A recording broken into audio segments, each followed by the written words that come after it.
le Seigneur ce matin pour le privilège qu'il nous accorde, qu'il m'accorde de pouvoir parler à son peuple ce matin.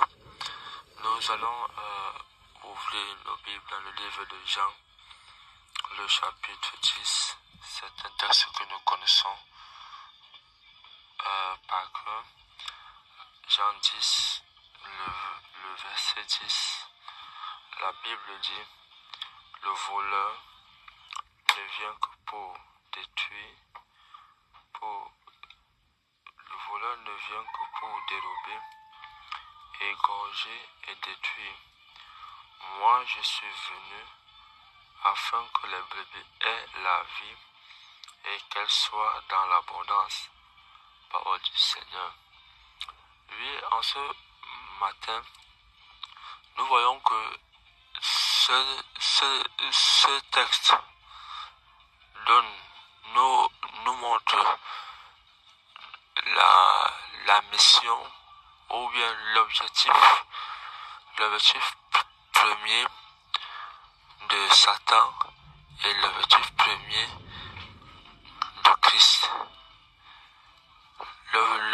L'objectif de Satan, c'est de dérober ou bien voler, égorger, tuer et détruire. Mais Jésus dit que lui, il est venu afin que ces brebis aient la vie et qu'elles soient dans l'abondance. Bien aimé, si je peux donner un thème à notre exhortation en ce matin, le thème c'est donner la vie. Notre mission c'est de donner la vie. Donner la vie. Il s'agit de quelle vie, bien aimé? Il s'agit de la vie à tous les niveaux. La vie à tous les niveaux. Jésus est venu restaurer notre vie, la vie spirituelle, notre relation entre le Dieu et nous. Et il est également venu nous restaurer la vie dans le domaine psychologique, dans le domaine financier, dans le domaine de la santé, dans le domaine économique. C'est la mission que l'Éternel a assignée à Christ. Et c'est la même mission qu'il nous communique, qu'il nous transmet, que nous devons être les agents qui donnent la vie.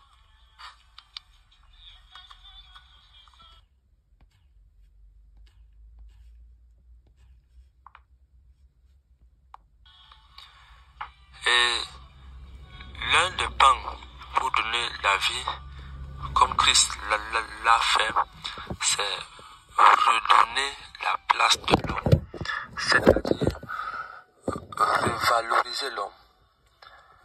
L'une des missions principales de Christ, c'était de venir redonner, revaloriser l'homme.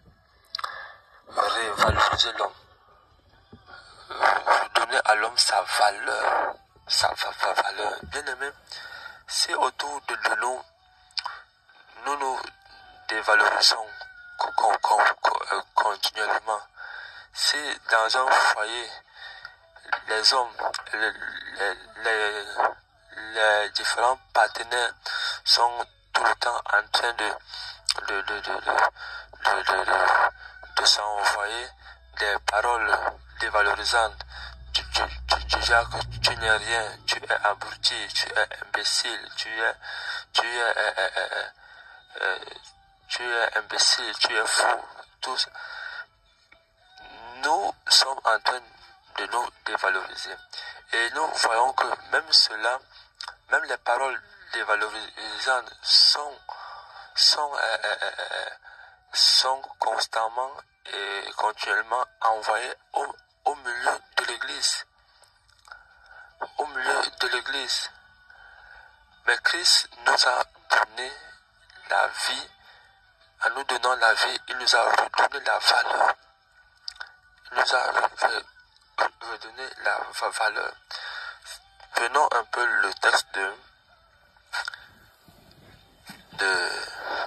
Luc, le chapitre 7. Nous allons un peu voir quelle a été la conduite atténée de Jésus face à une situation.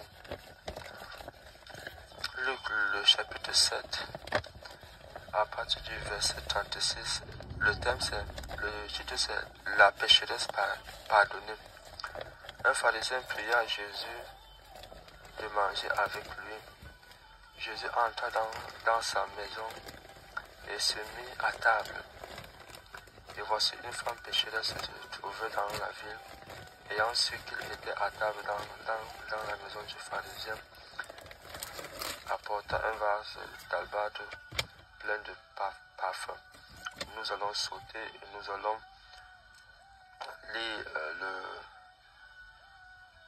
le verset 39. Il est écrit: le pharisien qui l'avait invité, voyant Jésus, dit en lui-même: si cet homme était un prophète et connaîtrait qui et de quelle espèce est la femme qui le touche, il connaîtrait que c'est une femme pécheresse. Nous voyons ici que c'est un pharisien, c'est un homme qui a invité, qui a prié Jésus à venir entrer, à venir manger avec lui. Et Jésus est venu pour tout le monde, pas seulement pour les juifs, mais pour les non-juifs. Il est venu aussi pour les pharisiens. Donc c'est le pharisien qui a invité Jésus. C'est comme nous pouvons aussi, c'est comme nous avons donné notre vie à Jésus. Nous avons invité Jésus à entrer dans notre vie. Nous avons donné notre vie à Christ, comme ce pharisien qui a demandé à Jésus de venir dans sa maison. Et Jésus est entré, comme il est entré aussi dans notre cœur, comme il est entré dans notre vie. Mais maintenant, pendant qu'ils étaient en train de manger, une femme est entrée dans la vie des pharisiens. Ils ont appelé cette femme la femme pécheresse. Elle n'avait même pas un nom. Mais le nom qu'on a pu la trouver, l'identité remarquable qu'on a attribuée à cette femme, c'est la femme pécheresse. Et l'homme qui a invité Christ a commencé à dire que si cet homme-ci-là était vraiment un prophète, il devait savoir qui est cette femme.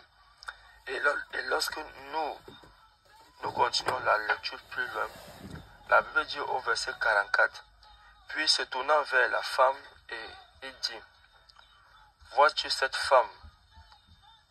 Jésus appelle, il dit: vois-tu cette femme? Il s'arrête là. Vois-tu cette femme? Il n'a pas ajouté femme pécheresse ou bien femme X, femme Y, femme Z. Il a dit: vois-tu cette femme? Il a remis d'abord l'ordre. Il a redonné la valeur à la femme. Il a redonné la valeur à cette femme. Et maintenant, au verset au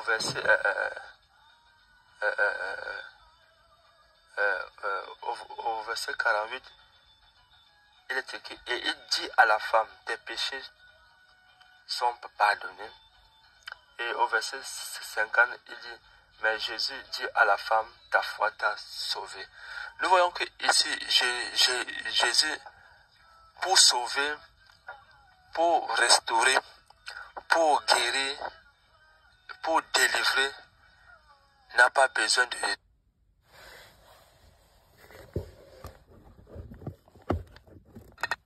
dénigrer d'abord l'homme. Il n'a pas besoin de dénigrer d'abord l'homme. Mais il te restaure, il redonne la valeur. C'est pourquoi, bien-aimé, mon exhortation en ce matin, c'est que nous devons être des hommes et des femmes, des ambassadeurs qui redonnent la valeur aux hommes, qui redonnent la valeur aux hommes. Nous ne devons pas les dénigrer. Peu importe ce qu'une personne a commis, peu importe ce qu'une personne a fait, redonnons toujours la valeur. Parce que c'est en redonnant la valeur que la guérison, la restauration, la guérison physique, psychologique, spirituelle, c'est là où tout cela peut arriver. Redonnons la valeur. Nous devons redonner la valeur. Et cela commence par la déclaration des bonnes paroles. Par la déclaration des bonnes paroles. Par la déclaration des bonnes paroles. Par la déclaration des bonnes paroles. Bien aimé,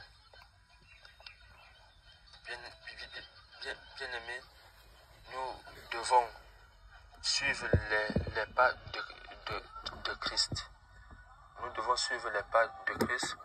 Et si nous ouvrons, pour terminer, dans le livre de Jean, chapitre 8,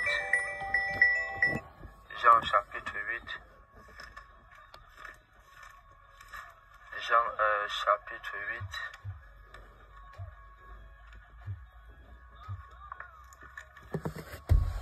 Jean chapitre 8, c'est l'histoire de la femme adultère. Lorsque nous voyons et lorsque nous lisons également ce texte, Jésus également au verset 10 déclare: alors s'étant relevé et ne voyant plus que la femme, Jésus dit à la femme: femme, où sont ceux qui t'accusaient? Il n'a pas ajouté femme autre chose, ou bien homme autre chose. Il a redonné la valeur.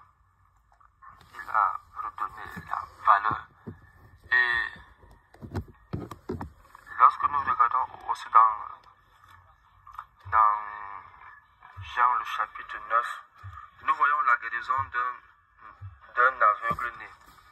Dans ce texte-là, les disciples ont demandé à Jésus qui a péché pour que cet enfant soit né aveugle.